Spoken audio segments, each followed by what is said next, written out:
Vivian, welcome to the podcast. I'm so excited to have you. Vivian Tu left her Wall Street office to become a globally trusted financial expert. Author of Rich AF, the winning money mindset that will change your life.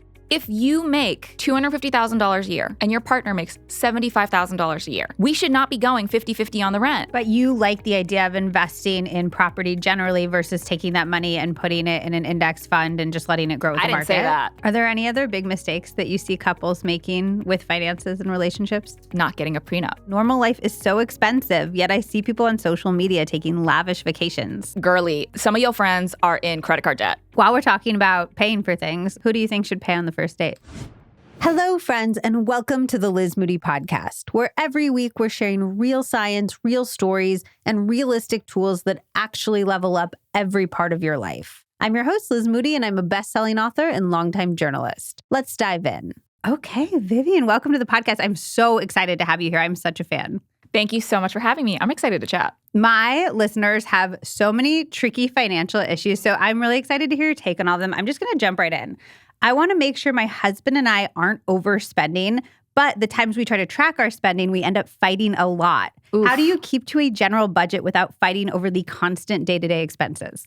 Yeah, I think something that's really easy that I love to do, and I personally find this to be the easiest method, is called 50-30-20 budgeting. So your take-home pay, you calculate it yours, your husband's, and then 50% of that money goes towards needs. So that's housing, that's groceries, transportation, what have you. 30% goes towards wants. So that's getting your nails done, dinner out with friends, whatever. And then 20% goes towards taking care of future you guys. So that's the saving, the debt pay down, and the investing. And the reason why this is so great is because we like to think about ourselves as if we live in a vacuum and we do the exact same thing every single week. But that's just not true, right? Like, even imagine the winter holidays. You're going to be spending way more money in December than you likely will in January. So what's really easy about this is that 50-30-20 is something that you can do over a couple weeks, over a couple months, over a couple quarters. And so as long as you're sticking relatively to that framework, you're in a good spot. But don't let it stress you out on a week-to-week basis of saying, this budget is how much we're spending.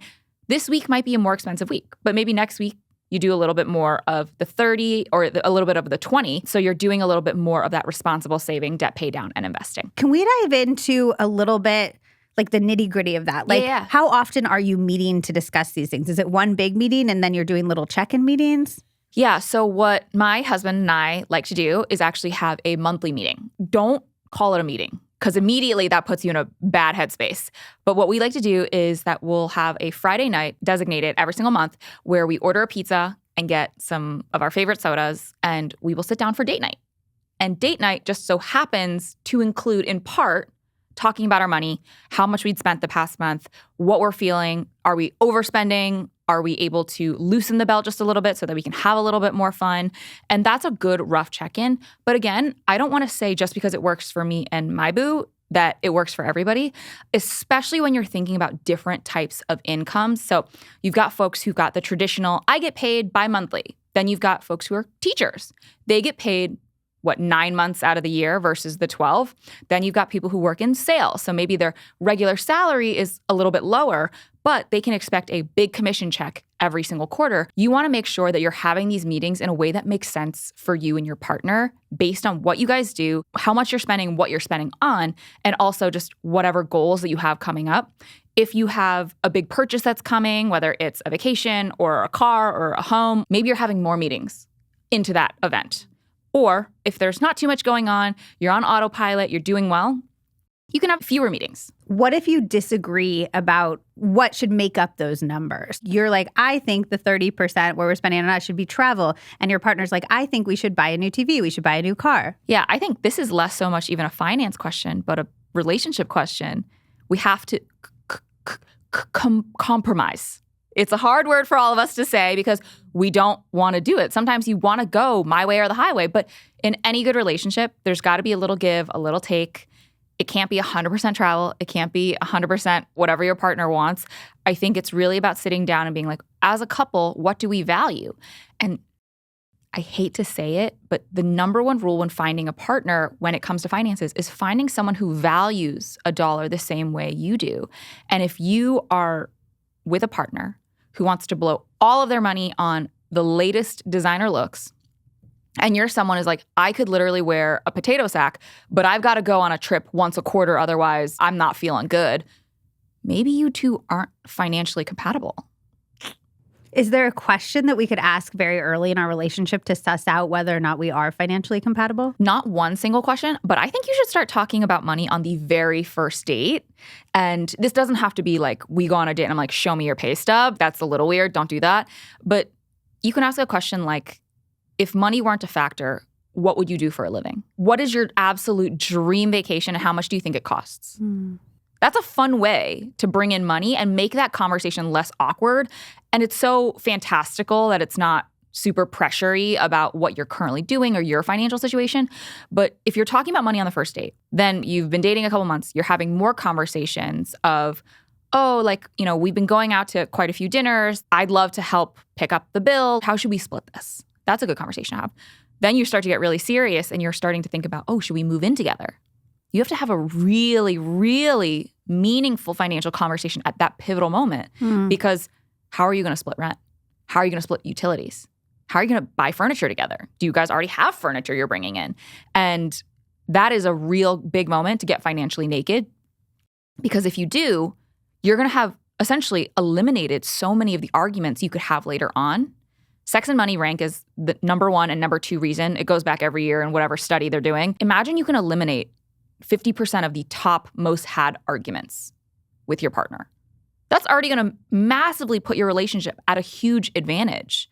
And when you're talking about moving in, then it's like, okay, the next phase is we've been together for quite some time. We're thinking about potentially taking the next step, like combining finances, getting married. Once you do that, you're like, maybe we want to have kids. Maybe you want to have kids before you get married. These are all conversations you need to be having throughout the life of the relationship.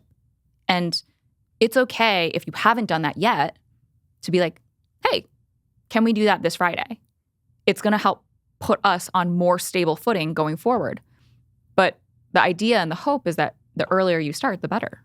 Are there best practices in your mind, or are they really dependent on the couple? Do you think everybody should split evenly, or should the person who makes more pay more? Do you think that they should have a combined bank account and separate ones? Like, what do you think are the best things to smooth the path for couples? So I have 2 ground rules that I personally follow, and I think most people should follow. Again, it's all personal finance. But rule number 1, always, always, always, always have your own money. I've had way too many women, unfortunately, message me and say, I just found out that my husband of 20 years has been having an affair. I don't even know what the password to our bank account is. And that is such a overwhelming feeling. And I never want anybody listening right now to feel that way. So you need to have your own money. I hate the idea of just having one megapot. That in most cases is not the best idea. Even if you do have a joint account, combined finances, have your own money. I cannot emphasize that enough. And then the second piece is love your partner. Be fair to your partner. If you make $250,000 a year and your partner makes $75,000 a year, we should not be going 50-50 on the rent because it is not a commensurate burden on the person making less. Over time, that's going to lead to financial resentment because now you still have all of this discretionary money that you can spend on the rent, you can spend on all these other things you want to do, but I'm spending a huge portion of my income likely on rent. And then I have no money left over. I can't do all the other things I want to do. And it leads to really negative feelings about your partner. So if you truly love your partner and you truly want what's best for them, I don't believe in equality when it comes to splitting things down the middle. We are never going to be 50-50 partners. Someday it's 80-20, other days it's 20-80. But you should be fair. And I think it should be a proportional burden of whatever that expense is based on your income. There's so many tricky power dynamics involved in that, though. Like, I've seen where there's the imbalance and the person who's putting more money into the couple is like, well, I should get to choose where we go on vacation, or I should get to choose our house. Do you think they should get to choose that? I think their opinion is equally as valid as their partner. So I'll give you an example. If you make more money and I make less, and we need to find an apartment together, and because you have a job that's maybe a little bit more demanding, and you say, hey, a deal breaker is for me, I need to be XYZ distance between our home and the office. I think that's a fair point to make because your partner may have to commute just a little farther, inconvenience themselves just a little bit more, but you are also picking up more of that financial burden. It's a give and take. You want to be fair to your partner.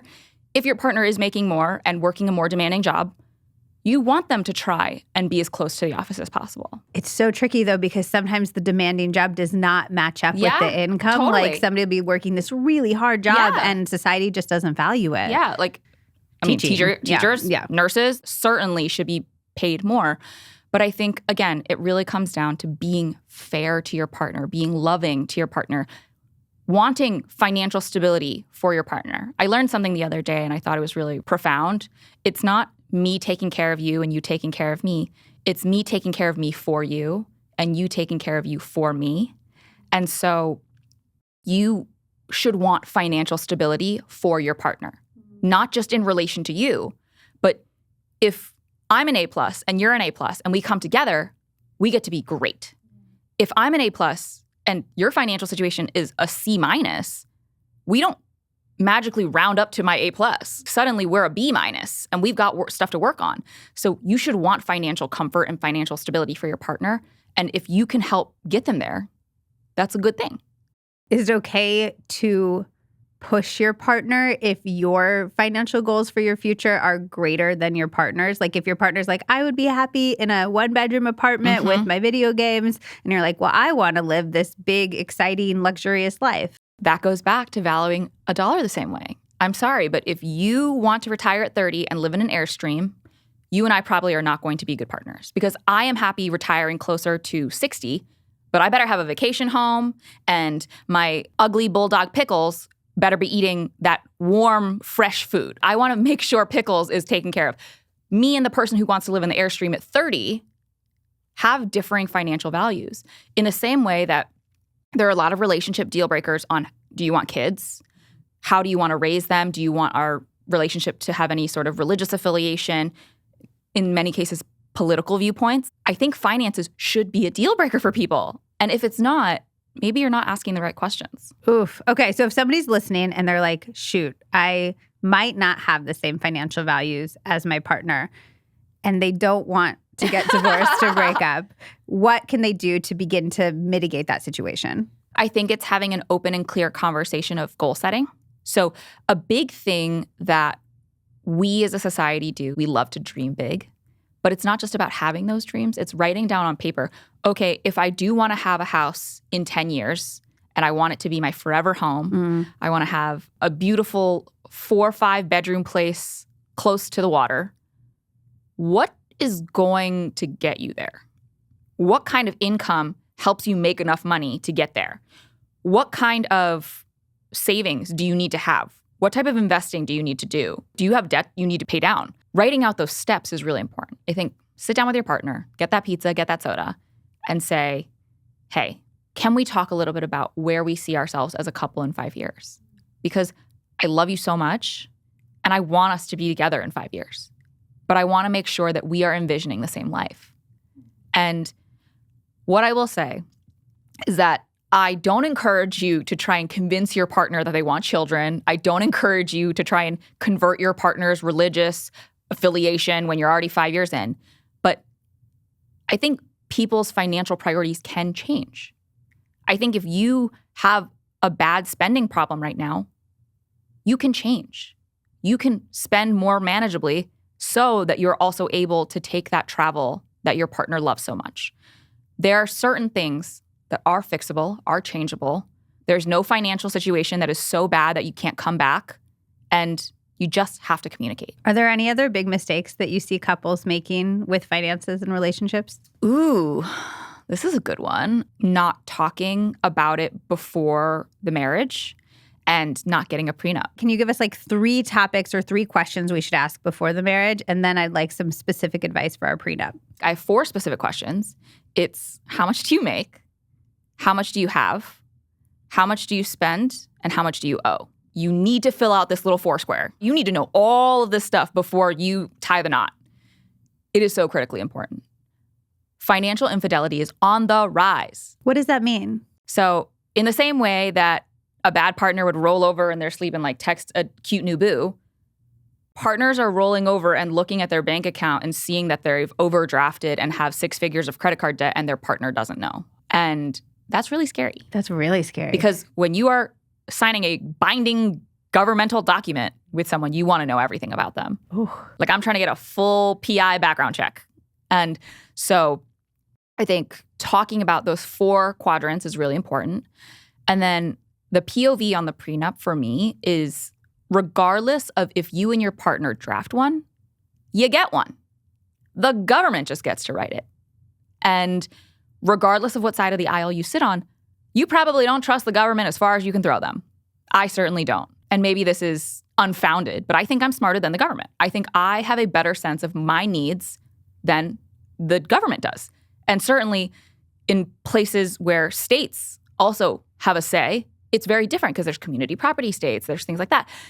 When you sign your prenup that you have drafted with a lawyer, you guys are together, you have written out the terms on a sunny day, a good day, a day where you and your partner have nothing but love for each other, you will be fair. You will make a smart decision for the both of you so that when you walk away, nobody is left destitute. Nobody is left like the, millionaire winner of a relationship. Because that shouldn't be the case.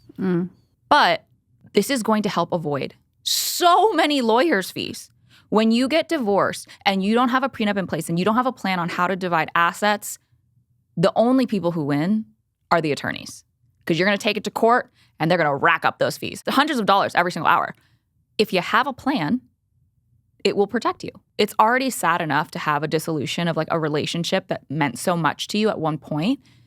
Why add a financial burden on top of that? I have a girlfriend who just wrote up a prenup, and they did in it not only what would happen if they got divorced, but also rules in their marriage, which I thought was such a smart way to do it. And it also took this vibe of like, oh, if we're doing this, we must be planning to break up someday, which I don't think that's what a prenup is. But it made it more about the rules for their marriage. So one thing in the prenup is they won't lend friends over $3,000 as like a rule as a couple. So then if somebody comes to them and asks them to borrow money, they're like, sorry, it's in our rules. And I thought that was a really smart way to make it, no, this is about our marriage, not just our potential divorce. Yeah, that's super duper smart. I love that. And frankly, I think any partnership should have a set of rules. Like, I don't mean to sound corporate and I don't mean to take all the sexiness out of it, but when you have rules in place that both of you are very aware of and can follow, everybody wins. And on top of the fact that people are saying like, oh, this means like you don't foresee this relationship. That's not true.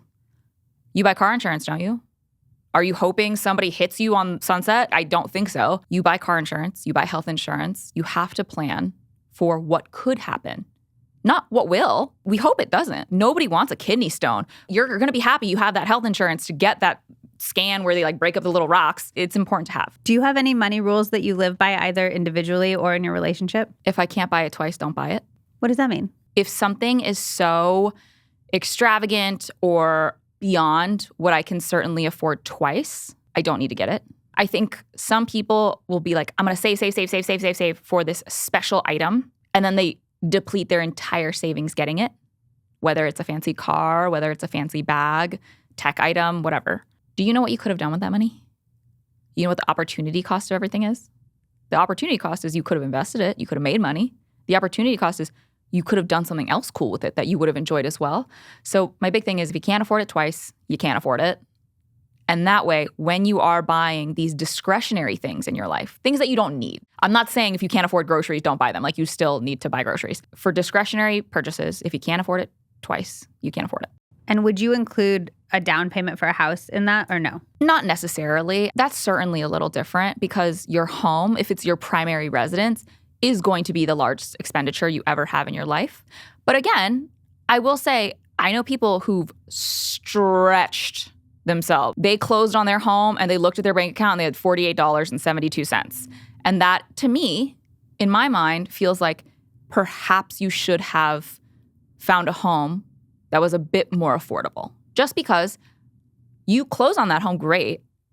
You know you still need to buy furniture, right? Yeah, I have. Yeah. You still have to pay for homeowners insurance. You have property taxes. You have all of these other fees that just because you close doesn't mean you're done spending money.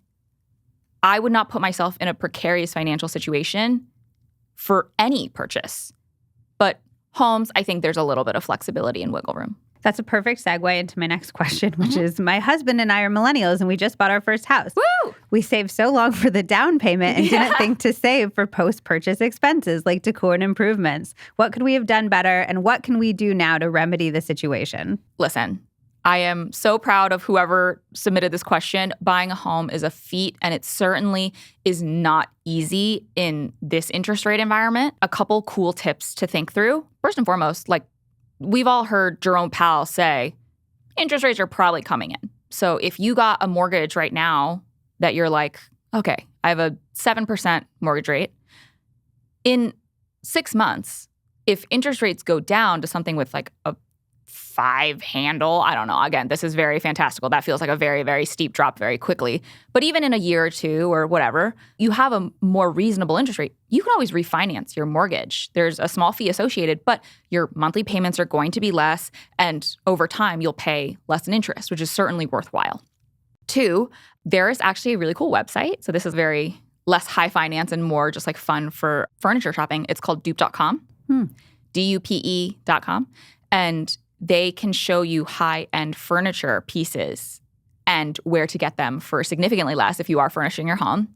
And then if you were to do it all over again, I would say maybe consider a home that didn't stretch you so far just on those closing costs and the initial payment, because there will be unexpected costs. People think buying a home is all that and a side of fries. I am now a homeowner. I bought my place at the end of 2021. When the toilet explodes at 2 a.m. in the morning, you don't have a super to call to come fix it. You have to pay out of pocket a plumber, not only to fix it, but the rush fee for the 2 a.m. situation. You have to cover those expenses in what you have budgeted for this home. So the furnishings, the decor, any sort of renovations you want to make, annual maintenance can be anywhere between 1% to 4% of a home's overall cost. So just make sure that you are budgeting for these extraneous costs that nobody talks about. What's your best advice for somebody trying to decide whether to rent or buy in today's climate? Ooh, okay. So this is very personal and it's based on a lot of different factors, but there is a tool that you can use. So the New York Times put out a calculator. Just search New York Times rent versus buy calculator. It's going to ask you what you're currently paying in rent or what the terms of your mortgage are and what a comparable home or a home that you would be happy living in would cost to rent each month. And then you're going to fill in all this information. It's going to, and then at the very bottom, it'll spit out an answer like, you would save X amount renting over the next 12 months, or you would save X amount purchasing a home over the next 12 months. And this is going to give you a much more personalized answer of should you rent or buy, because I can sit here and give you the pros and cons of each, but it really does depend on where you live. Right now, in 70% of all U.S. markets, it's cheaper to rent than buy a home. And does that mean in the long term? Because what people always say is like, yeah, it's cheaper now, but you're flushing money down the toilet, blah, blah, blah. That statement is as a right now monthly basis. However, building equity is something to consider. For the past 100 years, that is how the middle class generated wealth, is real estate. So it's really important to acknowledge that and try this calculator out to see if it actually would be better for you overall financially to rent versus buy. Do you think we should be thinking about home ownership in a different way? Because you're like, for the last 100 years, this is how the middle class has generated wealth. Do you think this is still the primary way we should be thinking about generating wealth? Or in today's climate, has that shifted in your mind? I think it's shifted because back in the day, it was very much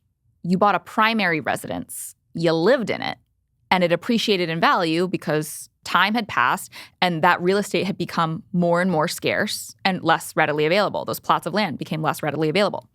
However, I actually know people now who rent their primary residence and purchase investment properties in lower cost of living areas in the Midwest, in the Southwest, versus major metros like New York, SF, LA, Miami, Chicago. Like, housing is very expensive there.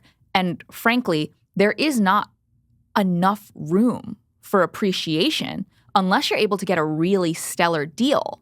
If you're already in a market that feels very saturated, that is already very, very cost prohibitive, you might be better off renting over the long term and investing those dollars in real estate in an area that's less developed, that has less urban sprawl, but may have incredible opportunities coming that way. A huge regret I have not investing in 2016. I didn't have 2 nickels to rub together.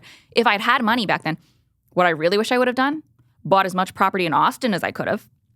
Because over the past 8 years, Austin has become the next big tech center, the next big boom. There's financial firms, hedge funds moving out there. And as soon as there's investments from major corporations, what you're going to notice is, oh, there's office buildings.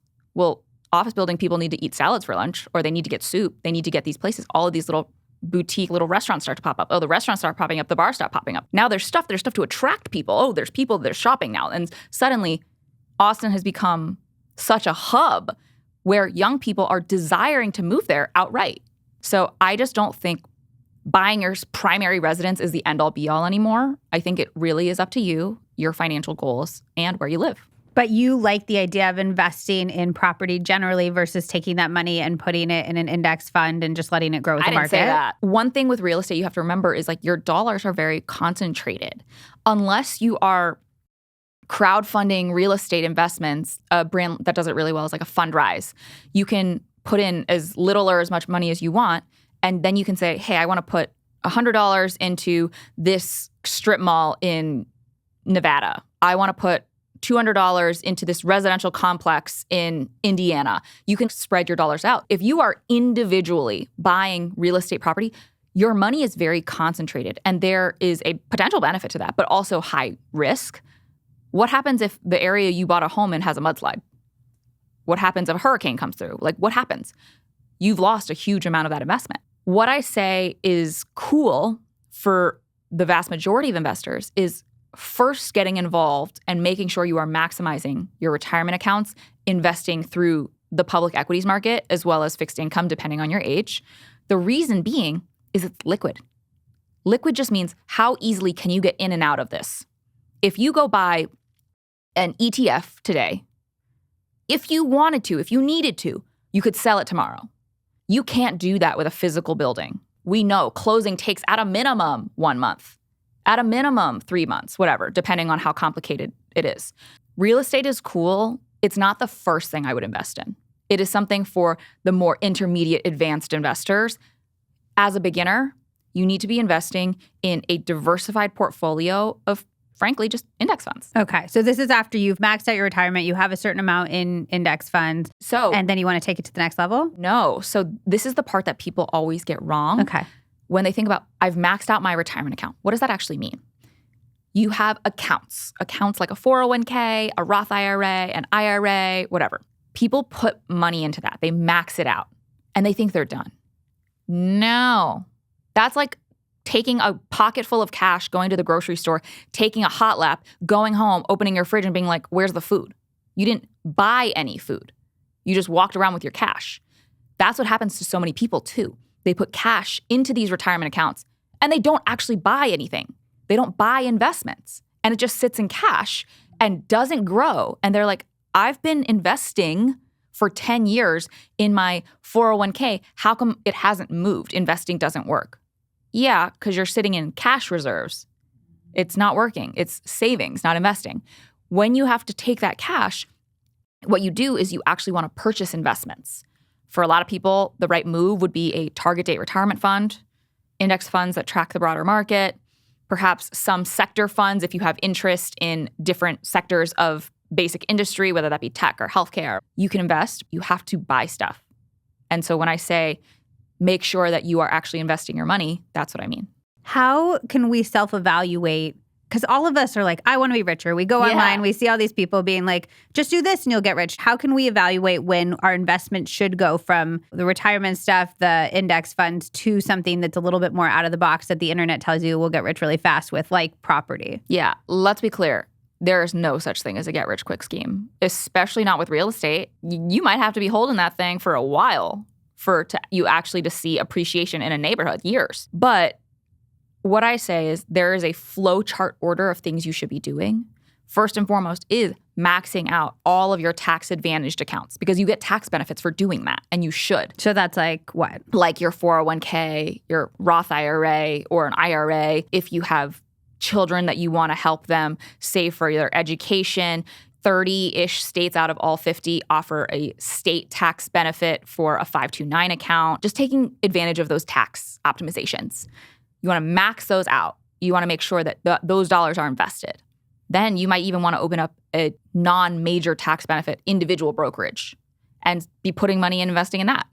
Once you have that on lock, you feel very confident, things are good, then you can kind of move on to a little bit more esoteric stuff, a little bit more alternative. This is the real estates. This is if I want to put maybe 1 to 5% of my entire portfolio in crypto, if I want to perhaps consider some more high risk investments, then you can start thinking about the other stuff, but do the basics first. It's the same thing as the food pyramid. You have to eat your grains, vegetables, fruits, meats, cheeses. Do that first before you get the candy and the Doritos at the top. There's a woman online who says that the best way to get rich is to buy boring businesses like laundromats and parking lots and stuff like that. Do you think that's a huge untapped source of wealth? I do agree that buying cash flowing businesses is not a bad business strategy. However, it's not as easy as everybody on the internet makes it seem. You aren't going to magically find some laundromat that, oh, boo-hoo, the owner wants to sell it. Like, if the owner's making good money, why would they sell it to you? The theory is correct. Yes, if you can buy a cash-flowing business with debt, with somebody else's money, that puts you in a good position as long as it remains a positive cash-flowing business. That's what also happened with like Airbnb boom. People essentially were borrowing money from the bank and buying all of these properties, turning them into Airbnbs. And for a minute there, they were making a lot of money. They were paying off those mortgages with other people's Airbnb fees, da-da-da-da. But then Airbnb starts throwing on fee, fi, fo, fums, cleaning fee, platform fee. People start getting mad. They don't want to stay at Airbnbs anymore. They want to go to a hotel. They want turn-down service. They want like the fancy chocolate on your nightstand. Now, these Airbnb property managers, they're holding the bag because they're not getting enough bookings to cover their monthly payments back to the bank for those mortgages. And it puts them in a tricky situation. So my thing here is, if it sounds too good to be true, it probably is. In theory, some of those tips work in a perfect world if you are able to find the right business and it makes sense and you know what you're doing. There's a lot of pitfalls you could potentially fall into, such as suddenly people don't want to come to your business anymore. But it's just being mindful about like, what is your risk appetite, one, and two, how much time are you actually willing to dedicate to this? Because you're not going to find the perfect business, make sure it's cash flowing, make sure you're also doing potential updates and renovations to keep it cash flowing while having a day job. Like, that's a lot of work. And maybe some people want to take that on. I wouldn't. Yeah, 100%. Okay, let's dive into side hustles for a second. We have a listener who writes, I am in my 16th year at my publishing job in Boston, where the cost of living is expensive. I make under $60K, and I have no time for a second job, but I need more money. Are any side hustles legit? Are they too good to be true? Where can I start? There are certainly tons of side hustles that are available to you that you can do while having a full-time job, even if you don't feel like you necessarily have a ton of other time to dedicate to them. I think it really depends on why this person wants to have more money coming in. Is it for a short-term goal? So like they want to buy a car. Or is it for a long-term goal of like, I would like to have more money saved up for retirement? If it's a short-term goal, I just say grit your teeth, pick up a post-work job. Like go walk dogs after you've done a lot of mental labor during the day. You work in publishing, you're probably sitting at a computer, you're probably like hunched over like a little shrimp like I am, and doing something that's very different from your day job may not be the worst thing. Like go walk dogs on Rover or WAG. If it's because you want more money coming in over time, that's a harder conversation, and we need to be really mindful. If you've been in a job for 16 years, you should have the experience and the ability to really negotiate your income and negotiate your annual pay. And what I always tell people is that if you are not doing the up or out method every 2 years, you're probably underpaid. So up or out works like this. Every 2 years, you need to be getting a meaningful raise or promotion, or you need to go somewhere else where you will get a meaningful pay increase. Forbes did a study that people who stay at jobs for longer than 2 years over the course of their lifetime, get paid half as much. Half. Can you afford to get paid half as much? No, nobody can. So I think there was a big emphasis on being a company man, being loyal back in our parents' generations, but it's because they had a reason to be loyal. They had pension plans. And pension plans are like 401ks, except better in literally every way. Instead of you setting money aside for you in retirement, you picking the investments, you taking all that risk, your company did it. And the longer you stayed somewhere, the more money they guaranteed you every single month in retirement. And so people didn't stay at companies for big pay bumps. They stayed for fat pension checks when they were old and gray. With the rise of the 401k, immediately pensions disappeared. Companies were like, pension who? We don't know her. And now we have to take care of ourselves. So you can't afford to be loyal. You need to look out for number one. You need to make sure your money's right. And if where you're currently at is not valuing the work that you do, if you are not getting a meaningful raise every 2 years, you need to go somewhere else. And especially in a space like publishing, certainly, yes, it's not going to be as lucrative as a finance or a law or a consulting. We get that. But is there a firm that is going to allow you to become a senior editor? Or is there a firm that's going to allow you to become the senior PR leader, the senior marketing person, or maybe even run a smaller imprint or something like that, that's going to give you that rock wall ability to jump from here to here to here so that you can get your money right while also advancing your career? I'm also a huge fan of thinking in terms of your skills, not just your job title when you're making those moves. Like, I came up in the editorial world in New York.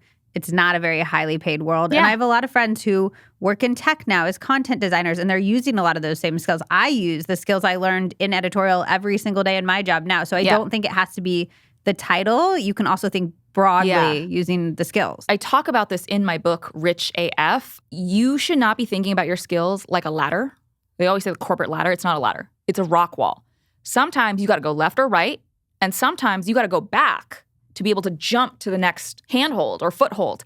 And the reason for that is if you are doing PR at a publishing company, you know you can do a PR at a bank, right? You know you can do PR at a tech company. You know you can do PR for big name celeb clients. I promise you, PR in some of those industries pays a lot better than PR in other industries. And the same thing goes for accounting. The same thing goes for your skills. If you are an editor at a publisher, would you make more working at a newspaper? Would you make more working at a magazine? Would you make more working at a digital publication? You got to think about what you can bring. You don't have to go from the same title to the same title at a different company. Yeah, 100%. Okay, we're trying to do a light fire, which I'd love you to summarize for us what that means. And we're really struggling with balancing enjoying life now and saving to enjoy life later. We would love any tips for how to approach this. Okay, so FIRE stands for financial independence, retire early. The light version of that is they're not only eating rice and beans and they buy shoes at stores instead of making them out of burlap sacks.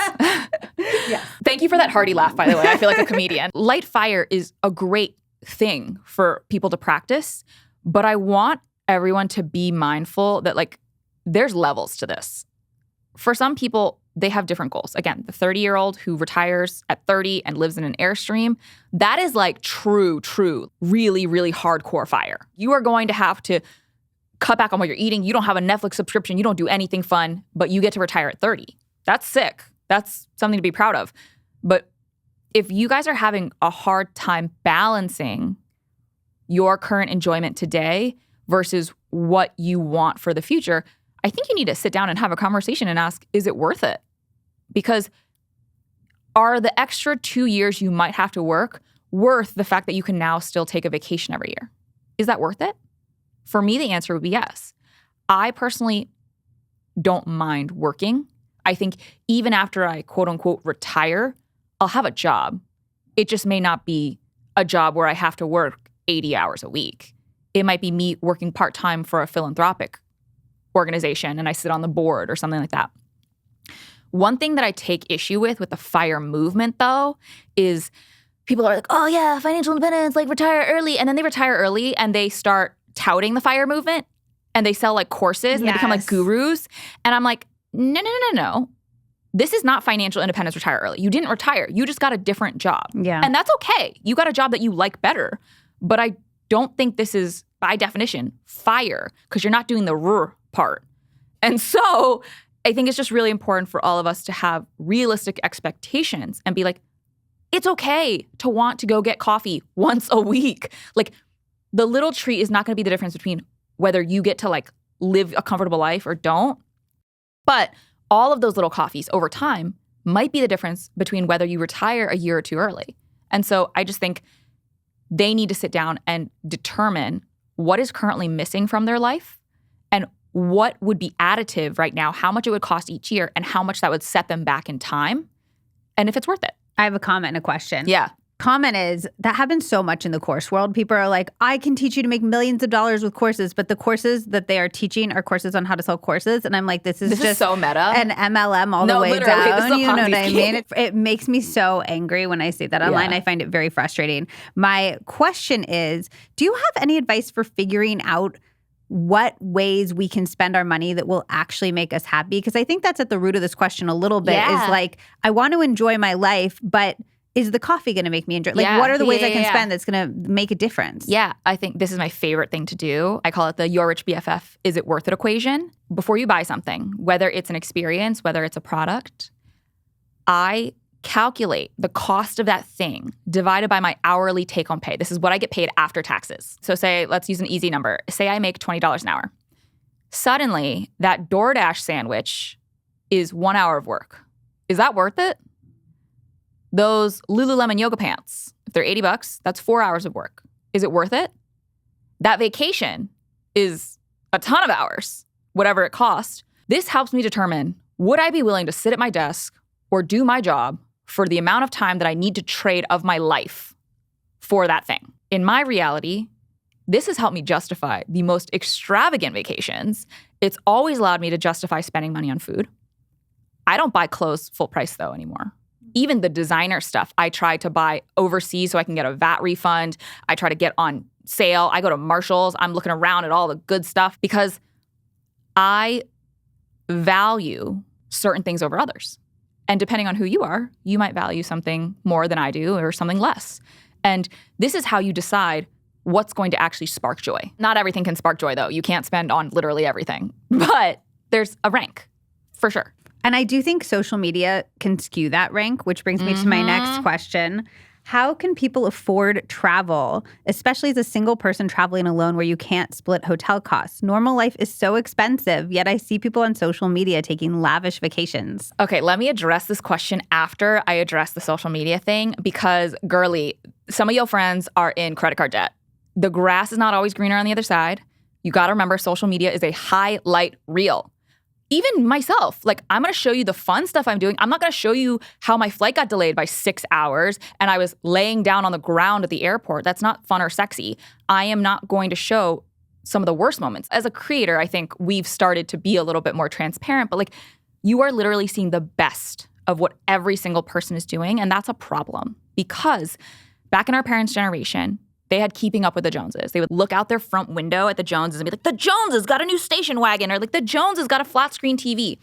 But they were limited by proximity. They could really only look at people in their own financial situation.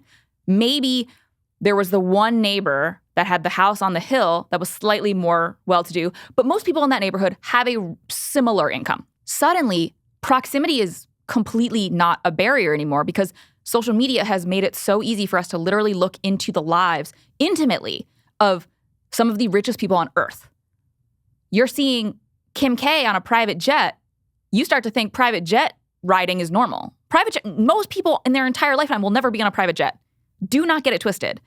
Just because you're seeing that doesn't mean it's a reality for most people and that it's accessible for most people. And Keeping Up with the Joneses has become Keeping Up with the Kardashians. And suddenly, you're not just seeing the life of one family that you're comparing yourself to.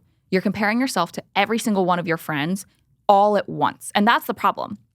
Because if you were just comparing yourself to one friend, you'd be like, oh, friend went on vacation for 1 week this summer to XYZ place. Great. But now you're saying friend A went to Greece, friend B went to Italy, friend C went to the south of France, friend D went to Cabo, and you think you need to be on vacation 24/7 because your friends are on vacation 24/7, but it's only one friend at a time. But you're seeing 24/7 vacation content. And so it becomes very hard to discern between what is reality and what is just timing and what is just the highlight reel. And frankly, a lot of these people, they're splitting the rooms 8 ways. They're sleeping on the ground. They are getting that share house with 30 people in it. They are flying middle seat economy in the back. The seat does not recline. It's next to the bathroom. They are not having a good time on parts of that trip. They're not showing it to you.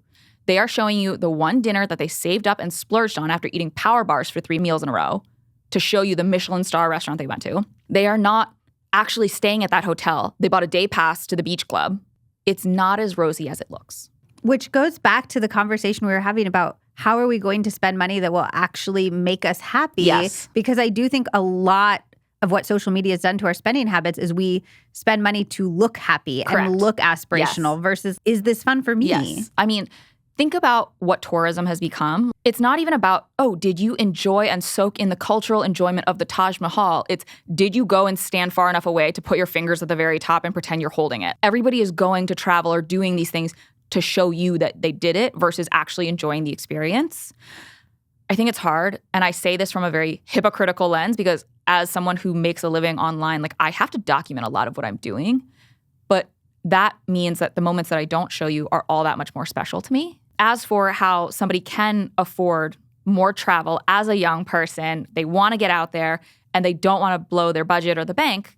I applaud you for wanting to be mindful of your finances while doing this.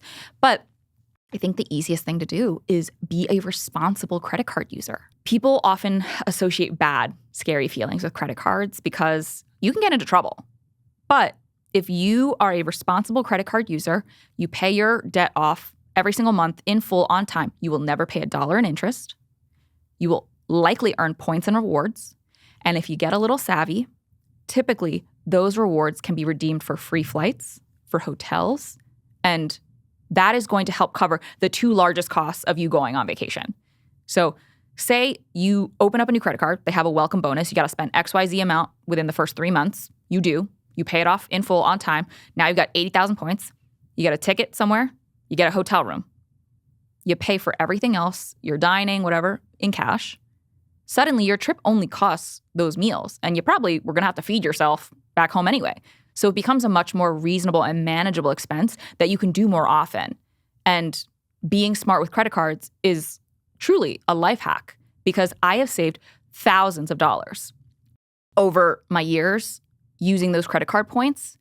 People are like, oh man, like you flew to Italy, lay flat, first class, got champagne as soon as you hit the seat. That flight's $8,000. If you book the flight 12 months out, you pay on points, you transfer from one airline to their partner airline, suddenly it's 75,000 points, which on a dollar per dollar conversion is about $750. To do the next vacation, though, do you need to open a new credit card or is it just going to be enough from accumulating points on whatever Not credit card you've necessarily, opened? because depending on which credit card you get, and you want to make sure the credit card you get is the right one, based on your regular spending, you might even still be able to hit certain multipliers or kickers that'll give you extra points. There are cards that are out there for folks who are heads of household and spend all their money on gas and groceries. There are cards out there for people who are like me, a yuppie who lives in a major metro. I spend all of my money dining out and traveling. Based on what you're already spending your money on, get a credit card that's going to reward you in that way. And then you can use those rewards to make sure that your next trip's paid for. How do you find which one is right for you? There is a good quiz that I love on smartasset.com. Just search Smart Asset, best credit card for me quiz, run through the quiz, and figure out based on your spending habits what credit card might make sense for you. Love that. Okay. I don't drink alcohol and my friends usually do when we go out. Oh, The last few times I've had I dinner know where with this is them, going. they have asked to split the check equally. How do I tell them that doesn't seem fair without hurting their feelings? no, I think it's setting open communication and being honest. So for everybody's knowledge, I actually also don't really drink that often. I'll probably drink 4 or 5 times a year. It's always on a really crazy night out, like a bachelorette or somebody's wedding. And I only do shots of tequila because I'm terrifying. But If we're going out to dinner with friends, I don't get that glass of wine. I don't get a beer. I don't get a cocktail. And there have been many instances where I'm like, y'all each had 4 cocktails, each of which were $22. Like each of you racked up $88 in drinks, and I had a Diet Coke. At the financial state that I'm at now, it doesn't make as much of a difference for me, so I'm just happy to subsidize their drinking. It's nice to see my friends. But you can also just be really transparent and be like, hey, would love to grab dinner with you guys. Only thing I do want to call out is I'm on a little bit of a budget. I have something coming up I'm saving for. I want to be mindful. I know everybody here drinks. Do you guys mind if we itemize the bill? If your friends say no, they're not your friends. They're bad. They are bad from the inside out. I think most reasonable friends will say, yeah, of course, that seems fair. And there are tons of apps now, including like a Tab or a Splitwise, that'll help you do that. While we're talking about paying for things, who do you think should pay on the first date? Oh, boy. Sorry. If it's a heterosexual relationship, boy, without a doubt. Okay, what if it's not? If it's not, I think whoever invites should pay. Okay, so I have a question about this. I think it's gotten tricky in the times of apps. Yes. Because it used to be, you'd meet out, you'd vibe a little bit. Somebody would ask me on a date. Yeah. You already know you like them. Yeah. But I actually do feel for men because they're asking out so many women on Tinder dates or Bumble dates or Hinge dates or whatever. And then you go on like 4 dates a week and you have to pay for all of those and you don't even know if you like the person until the date's over? Yeah. Listen, if you're the guy and you know for a fact that you do never want to see this person again, you can ask them to split the bill. They ate half the food, they drank half the drinks. You are entitled to that. If you are into somebody, you're courting them, you're having a good time, and you want a second date, let me just tell you, go ahead and pay that bill. Do not ask them to split it, because the odds of you getting a second date, if you don't immediately come off as generous, goes down. They did a poll on women of, would you want a second date with someone? You had a great date, but they asked you to split the bill. Whoever invites should pay on a regular sense. Typically, I would say in many cases in a heterosexual relationship, it's the guy who offers, so they should be paying. But in a same-sex relationship, it's truly whoever offers and whoever feels so compelled. If there are dates that I've been on and I'm not vibing them and I know I'm never going to see them again, I'm like, oh, sure, let's split it. I'll never talk to you again. I don't want to have any reason to owe you anything. If I'm really into somebody and they offer to pay, I'm like, yeah, that's nice. It's chivalrous. Romance is not dead. Call me old-fashioned, but it's nice to know that someone out there is going to, and I quote, provide for me. I'm not just talking about the money of being able to feed me for 90 minutes. I'm talking about this person is thoughtful. This person is conscientious of the time and effort that it took for me to get into this date. The fact that I had to put on a whole thing of makeup, I had to do my hair, I had to put on a cute little dress. Like, I really think it's all about that thought that really counts. And if you can't afford that first date to pay for it and you were the one who invited, pick a cheaper date. Yeah, like a walk in a park. Walk in a park. You can easily go get ice cream. You can easily go get a coffee. You can easily go do whatever. You can also just go to a restaurant that is not $100 an entree. Go somewhere like low key. Go get tacos. It's okay to have less committal first dates if you're still willing to be generous and show it's the thought that counts. What would you say to the guy who says, I don't want to show that I'm a provider because we're all equal and you might make more money than me ultimately in our relationship and I might be a stay-at-home dad. Why do I have to prove that I'm the provider from the get-go? You don't. But there are going to be a lot of women who don't want to date that type. And I think that limits your dating pool. I think we are allowed to have whatever financial and money views we want, but that's not without consequence. Based on the fact that we live in a patriarchal society, women have been told that we should want a provider. And frankly, I have a very hot take here. Now that I am in a very, very stable financial position on my own, I'm the breadwinner. My husband makes an incredible living. I am still the breadwinner. I feel like if the only thing that you can bring to the table as a partner is money, you are an incredibly poor person. Because over time, all of the things that I truly valued about my partner had less and less to do with money and more to do with what he was able to provide me outside of it. It's that encouragement, that compassion, that conscientiousness of you take a career risk, I'll support us. It wasn't about the actual money fact that he was going to help pay our rent if I couldn't make it. It was the fact that he said, I am here to provide for you, to protect you, to keep you safe. You take a big swing. I don't want to speak for everybody, but for a lot of women and a lot of people, They want a partner who loves them for who they are, is going to provide for them in more ways than just financially. I think that's fair. Let's do, my husband and I want to have children, but we're also stressed about money already. How much should finances factor into the decision to have children? Are there any questions I should ask myself or things I should be specifically thinking about or problem solving for? Yeah. This person asking this question is already in a much better position than many parents because they're asking if they should be caring about finances. And the answer is yes. But if you're asking that question already, it tells me you don't have that blind spot.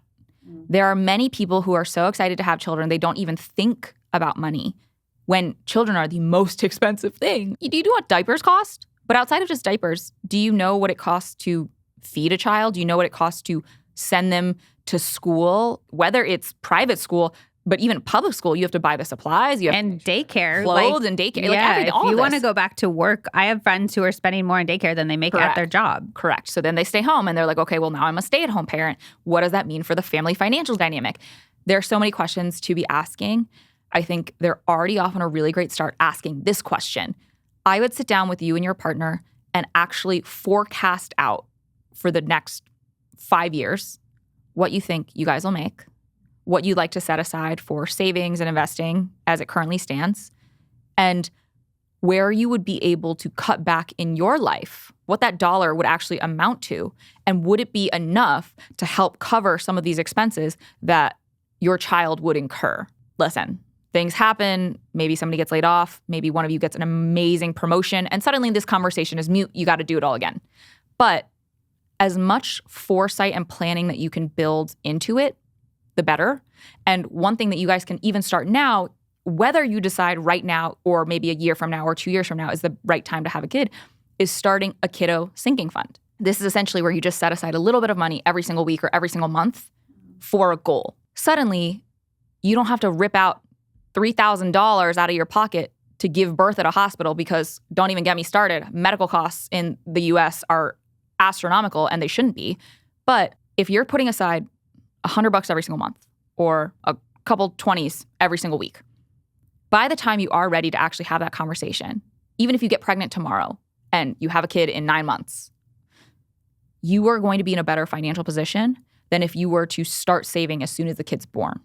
So start preparing early, have those conversations, and do a little bit of mapping.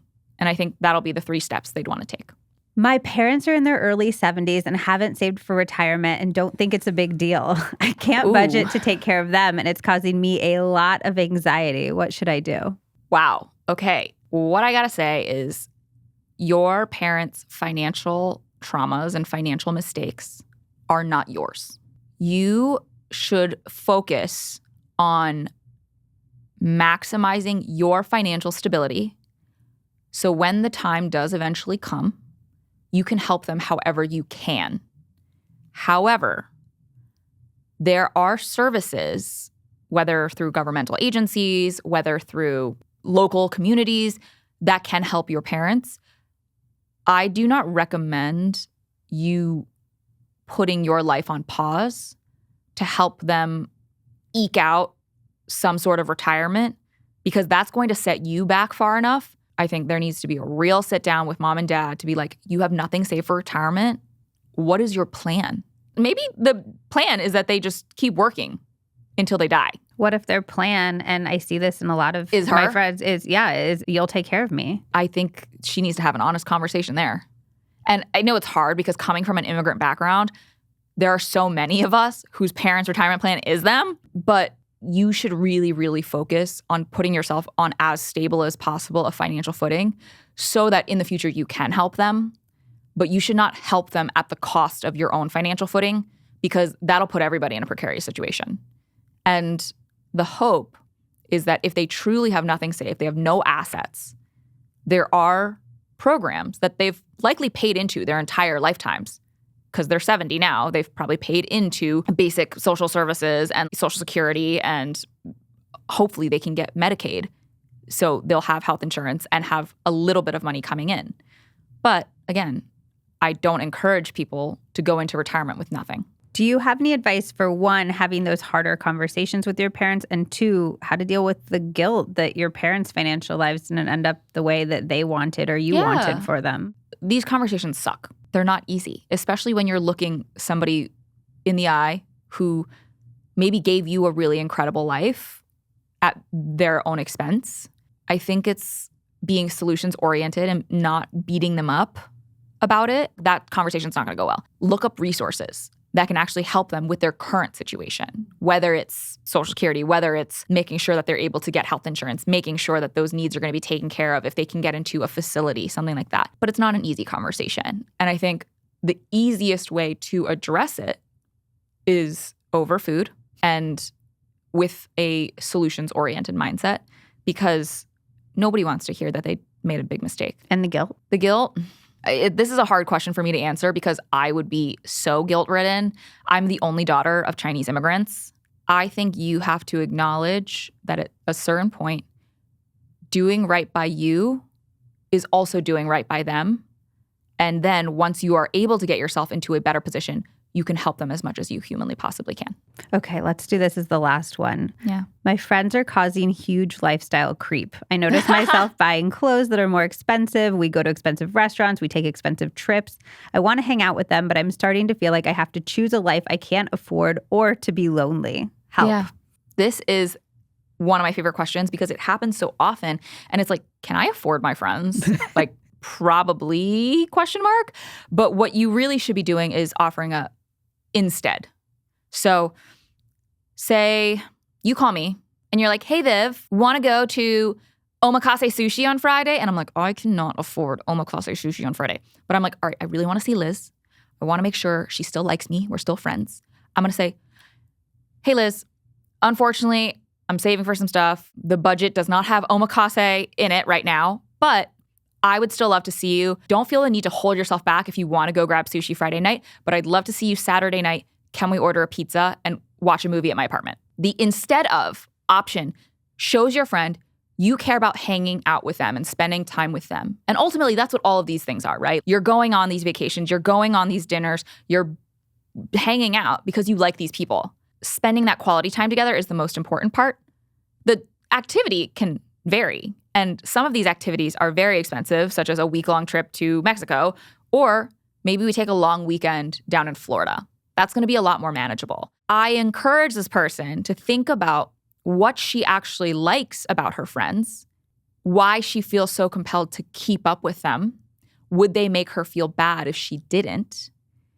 And that's going to answer the question of, are these friends really worth your time? If you're on the flip side and you're like, I've worked really hard, I just want to take nice vacations. That's important to me. Is the answer to that, you do that, but then you also make time to do stuff with a friend who isn't in that financial place? Yeah, absolutely. So all of my friends are broke. I joke because I am the dumbest one of all of my college girlfriends.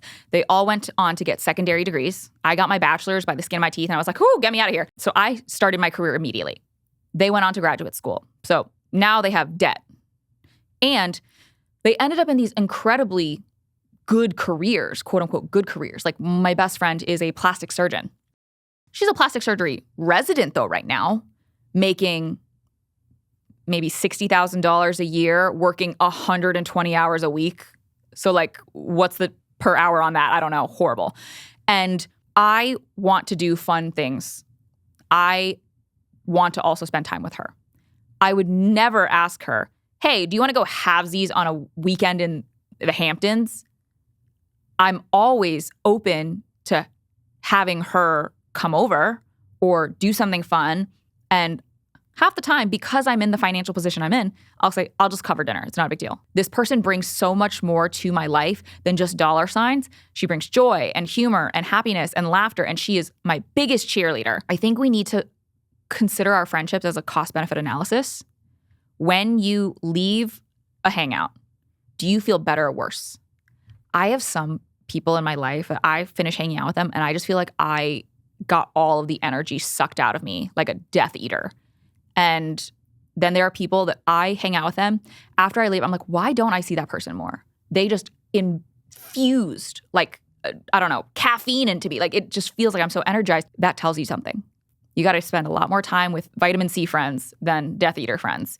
And money is not the only currency between people. I love that. Like you would be more willing to put a little bit more money, which is a currency you have right now, into those people who are going to fill you up in all of these different ways. I love that. I think that's beautiful. This was such a fun conversation. Can you take a second and just tell us a little bit about where people can find you and also anything that you want to share that you're working on? Thank you again for having me. Everybody listening, you can find me as Your Rich BFF all over social media. And if you are interested in getting a copy of my New York Times bestselling book, check out richaf.me.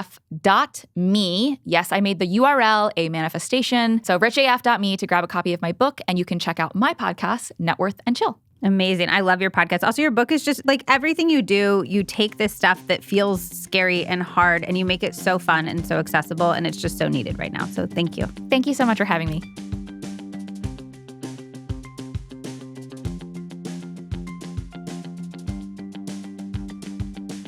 Oh, just one more thing. It's the legal language. This podcast is presented solely for educational and entertainment purposes. It is not intended as a substitute for the advice of a physician, a psychotherapist, or any other qualified professional.